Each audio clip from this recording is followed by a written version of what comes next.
Gratidão e a vida contemplativa. A gratidão é uma das forças mais poderosas na vida de qualquer indivíduo, porque é uma das muitas facetas do amor. Se entendermos a natureza da gratidão, descobriremos que ela desempenhará um papel muito maior em nossa experiência do que podemos imaginar. O erro da maioria das pessoas no mundo é que elas são gratas pelo bem que vem a elas. Elas são gratas pelo pão em sua mesa. Elas dão graças, mas pouco percebem quanto tempo elas desperdiçam por sua graça ser apenas uma gratidão pelo pão em sua própria mesa. Gratidão nada tem a ver com gratidão pelo bem que nos vem. Como tudo mais na vida espiritual, Deus não é apenas universal, mas impessoal, no sentido de que Deus não faz acepção de pessoas e nunca enviou nem deu nada para você ou para mim. Tudo que Deus tem é nosso, mas se disséssemos que é só nosso, talvez o perdêssemos. Quando eu digo, tudo que o Pai tem é meu, quero dizer que essa mesma totalidade é sua e de todos os outros. O fato de que todas as pessoas no mundo não são receptoras desse bem é por causa de sua falta de consciência, sua falta de reconhecimento consciente desta verdade. Em outras palavras, tenha certeza de que Deus nunca escolheu Joel ou qualquer outra pessoa a quem dar qualquer coisa, nem mesmo a mensagem do caminho infinito. O caminho infinito é uma atividade da consciência e qualquer um que abra sua consciência para isso pode experimentá-lo, porque Deus não faz acepção de pessoas. Deus não põe uma mesa para você ou para mim. Deus estabeleceu uma mesa para todo este universo. Deus não colocou o crachá de ninguém sobre o gado em milhares de colinas, as plantações no solo, as pérolas no mar ou os diamantes na terra. Deus não colocou o nome de alguém em nada que Ele tenha dado a este universo. Deus se manifestou universalmente. Deus mostrou sua glória universalmente. No momento em que começamos a ser gratos apenas pelo fato de que Deus está em seu céu, nossas vidas começam a mudar. Portanto, vamos parar de pensar em termos de eu e meu e começar a sermos gratos por todo o bem que Deus tem proporcionado neste universo. Grato que as colheitas estão no chão e que as entranhas da terra estão cheias de suas riquezas. Regozijando-nos na universalidade do bem de Deus, regozijando-nos e sendo gratos pelas riquezas que estão sobre a face desta terra, regozijando-nos de que todos que lhes abrem sua consciência os recebem, não porque Deus lhes mande essas coisas, mas porque Deus envia-as para o mundo como sua presença manifesta. A presença de Deus aparece como comida, roupa, moradia e vestuário. Tudo o que existe é a presença de Deus manifestada. E quando começamos a expressar gratidão pela presença de Deus aparecendo como bem neste mundo, nossas almas, nossas mentes e nossos corações estão cheios de amor. Quando nos personalizamos e acreditamos que por alguma razão Deus deu a uma pessoa e está se escondendo de outra, desonramos a Deus. Que fique claro então que para nossa meditação e nossa prática da presença devemos acrescentar o importantíssimo ingrediente da gratidão. Enquanto andamos no parque, vamos ser gratos por toda a beleza que está em todos os lugares para alegrar o coração. Se olharmos para o céu quando as estrelas brilharem, sejamos gratos por elas estarem lá, mas sejamos igualmente cuidadosos em não reivindicar as estrelas para nós. O que me preocupou nos meus primeiros anos foi que grande parte da abundância e do amor de Deus estavam em evidência, ainda que houvesse muita pobreza, pecado e doença entre os homens.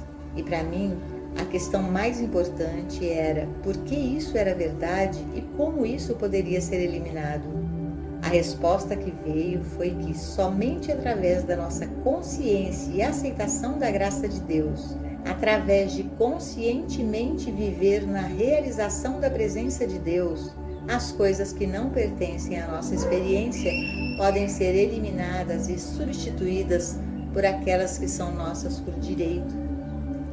Por esta razão, os 2 livros, Praticando a Presença e A Arte da Meditação, foram fornecidos como estudos fundamentais em nosso trabalho, porque todo o nosso trabalho deve necessariamente ser fundamentado na capacidade de meditar conscientemente e praticar conscientemente a presença de Deus, até chegarmos ao ponto de nunca irmos dormir à noite sem Deus em nosso pensamento, nem despertarmos na manhã sem Deus como nosso primeiro pensamento. Nós saímos de nossa casa com Deus em nosso pensamento. Nós vivemos constantemente com Deus em nosso pensamento. Este é o caminho, então, pelo qual as bênçãos de Deus alcançam o homem, através de uma atividade de nossa própria consciência, através do nosso conhecimento pleno da verdade e da oração sem cessar. E essas bênçãos são todas subprodutos do único grande objetivo da percepção e realização consciente da presença de Deus. Mensagem de gabinete. Tudo o que é visível, audível, palpável, olfativo, palatável e pensável é a expressão externa de algo do reino do real. Até mesmo as superstições, os mitos e as chamadas práticas pagãs. À medida que os visitantes do Ocidente vão para o Oriente e observam o extraordinário e grande número de templos, santuários, estátuas religiosas e grupos de oração, muitas vezes falam deles como o paganismo do Oriente. Quando voltam para casa e para as igrejas, em quase todos os cantos de todas as cidades, encontram um número ainda maior de grupos de oração, muitos vitrais, figuras religiosas e estátuas de Jesus em diferentes formas e posições, desde a oração até a crucificação, estátuas e pinturas de santos e sábios. E eu me pergunto, quantos deles percebem que todos esses símbolos exteriores derivam da mesma fonte? Sejamos muito claros sobre este ponto. Por trás de todas as práticas aparentemente pagãs do Oriente e do Ocidente, existe a verdade espiritual.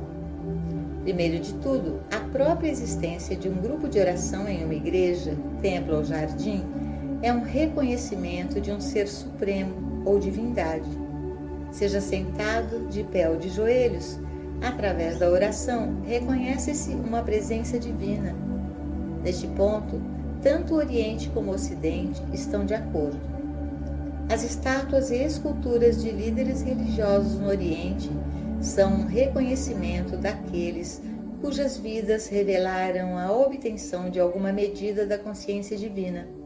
As pinturas, os vitrais e as figuras das igrejas ocidentais são apenas o reconhecimento da medida obtida da luz espiritual do Salvador ocidental, seus discípulos e apóstolos e de outras luzes religiosas.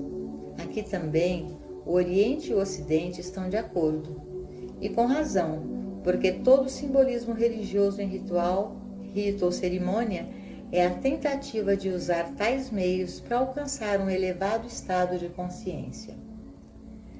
Por trás de todas as formas de adoração, deve ser reconhecido que existe um princípio divino, infinito e universal de lei, vida ou ser, e em tal reconhecimento fica claro que o Senhor, Ele é um.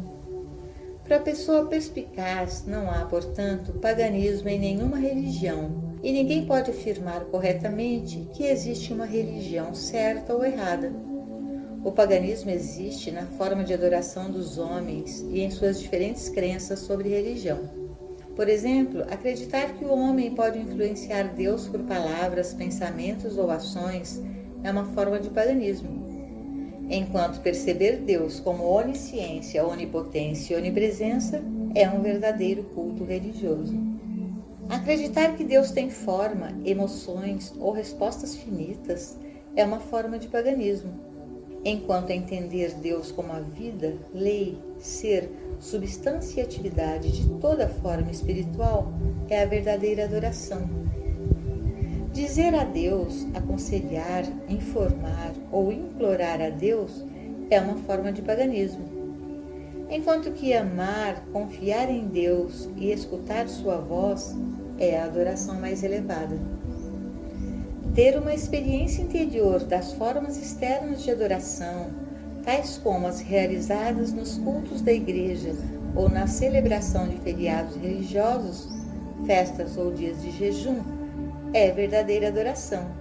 E o verdadeiro adorador pode participar do serviço da sinagoga hebraica, protestante ou igreja católica, templo muçulmano ou budista, com igual devoção, porque por trás dessa adoração, qualquer que seja a sua forma, ele percebe e reconhece o um aparecendo como muitos. Com igual dedicação, falei com grupos cristãos e grupos não cristãos no Oriente, e todos eles me escutaram com igual interesse e atenção. Assim, o caminho infinito dá testemunho do Espírito Divino no homem, a centelha divina que é sem raça, sem religião, nacionalidade, credo ou afiliação política, mas que é a única que anima o princípio, vida, alma e espírito de todos. Nesta unidade, há um vínculo espiritual que nos une em sua graça.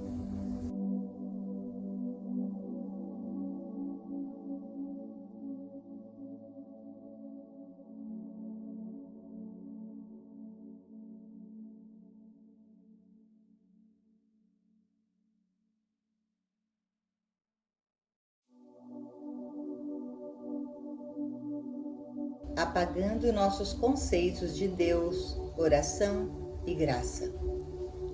A religião é uma experiência individual e não apenas é impossível entrar no céu 2 a 2, 4 a 4 pessoas, mas mesmo qualquer tentativa de fazê-lo deve resultar em fracasso. Se uma pessoa está interessada em um estilo de vida espiritual, em buscar o reino de Deus ou encontrar uma solução para os problemas humanos, é necessário que essa pessoa embarque em sua missão sozinha. Isso não significa que, se o marido ou a esposa também desejarem estabelecer-se em tal missão, ele ou ela não deveriam fazê-lo. Mas, devido à própria natureza dessa busca, cada um deve encontrar seu caminho dentro de si mesmo, sozinho. Duas pessoas não podem progredir na mesma proporção, porque não há duas pessoas no mesmo nível de consciência. E, portanto, a vida religiosa é aquela que deve ser vivida dentro do indivíduo, independentemente de quanto é compartilhada externamente. Ninguém pode conseguir esta vida por outra pessoa, cada um deve conseguir por si mesmo. Nos escritos e gravações do Caminho Infinito, encontra-se o relato da minha própria busca por Deus, o modo, os meios e a realização.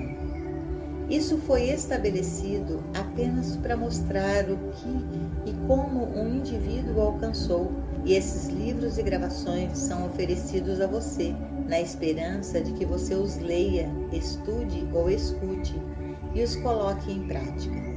E na medida em que se provem bem-sucedidos, viver com eles e através deles. Em poucos anos, muitos milhares que seguiram o caminho específico conhecido como Caminho Infinito encontraram, em certa medida, a paz, a harmonia, a segurança, a proteção e o suprimento deles. Ao ler e estudar o Caminho Infinito, no entanto, você não está ligado a isso.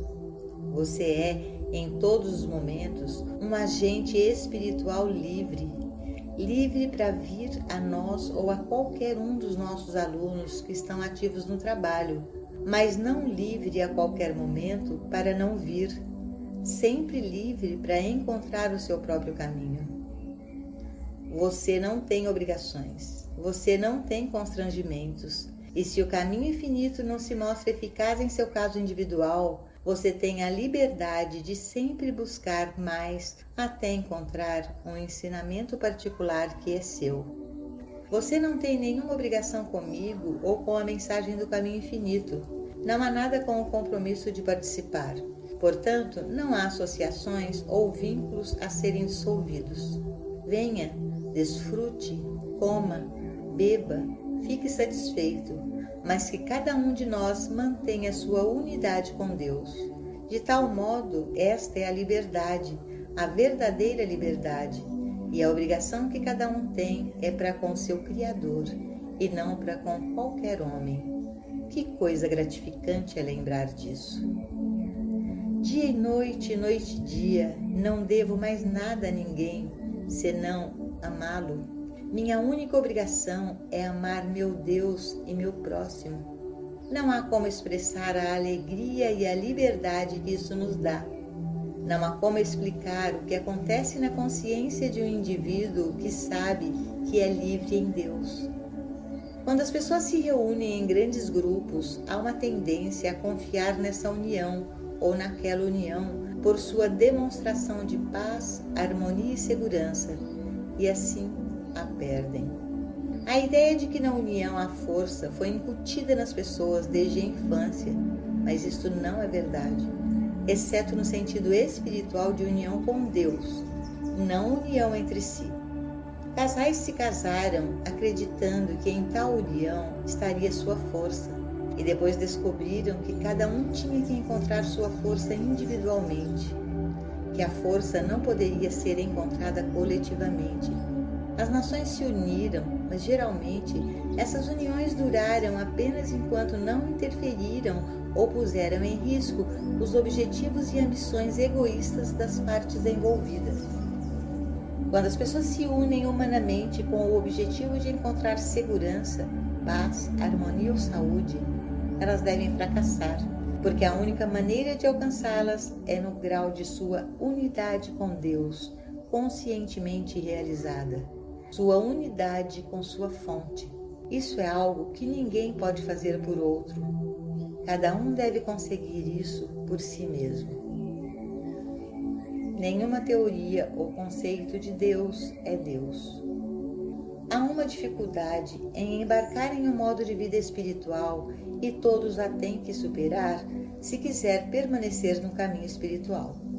Essa dificuldade se refere a 3 palavras, mas uma vez que você seja capaz de superar as limitações dessas 3 palavras, descobrirá que o caminho espiritual é muito mais fácil do que você jamais imaginou que poderia ser e muito mais alegre e frutífero. Por um tempo, no entanto, a luta está nessas 3 palavras, a primeira das quais é Deus. A parte mais difícil de sua jornada espiritual é elevar-se acima dos conceitos de Deus que você sempre aceitou. Se o seu conceito de Deus veio de uma igreja, de seus pais ou de suas próprias experiências na vida, independente de onde ou como você adquiriu seu conceito particular de Deus, independente do que esse conceito possa ser, não é Deus. Não há nada que você saiba sobre Deus que seja Deus. Não há ideia de Deus que você possa manter que seja Deus. Não há pensamento possível que você possa ter sobre Deus que seja Deus. Não faz diferença qual seja a sua ideia ou seu conceito.